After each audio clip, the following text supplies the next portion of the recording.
জন্য আমরা রাজপথে আন্দোলন করে সামনের দিকে এগিয়ে গিয়েছি। তখন আরেকটি দল যে দলটিকে আমরা গুপ্ত সংগঠন বলে অভিহিত করি।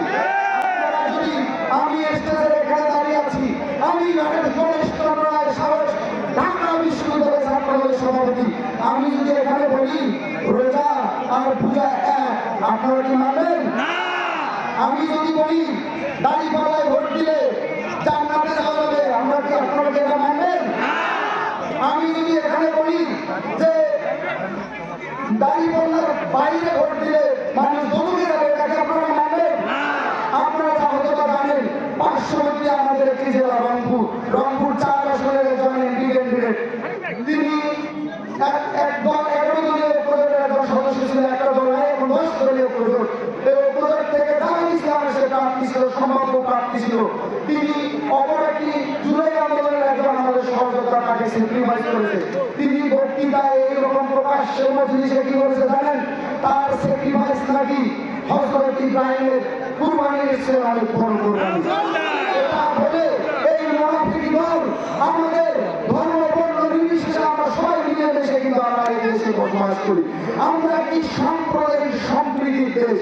এই মুনাফিক দল এইরকম ভুলভাল বলে ধর্মের অপব্যাখ্যা দিয়ে আপনার আমাদের সবাইকে বিভ্রান্ত করছে। আমরা বিশ্বাস করি বক্তব্যের শেষে আমি শুধু এটুকুই বলবো, দেশ নায়ক জনাব তারেক রহমানের সরকার গঠিত হবে।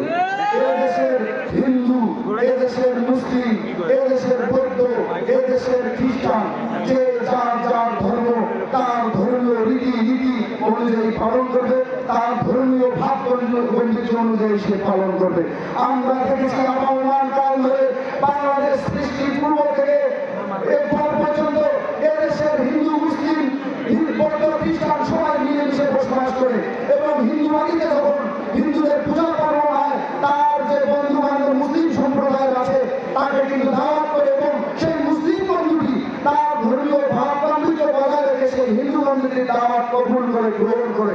একই সাথে মুসলিম বন্ধুদের রোজা বা রমজান মাসে কিংবা ঈদে যখন হিন্দু বন্ধুটিকে দাওয়াত করে নিমন্ত্রণ করে, সেই হিন্দু বন্ধুটি তার ধর্মীয় ভাব গাম্ভীর্য বজায় রেখে কিন্তু সেই মুসলিম বন্ধুটির দাওয়াত গ্রহণ করে। এভাবেই আমরা একসাথে বসবাস করে আসছি।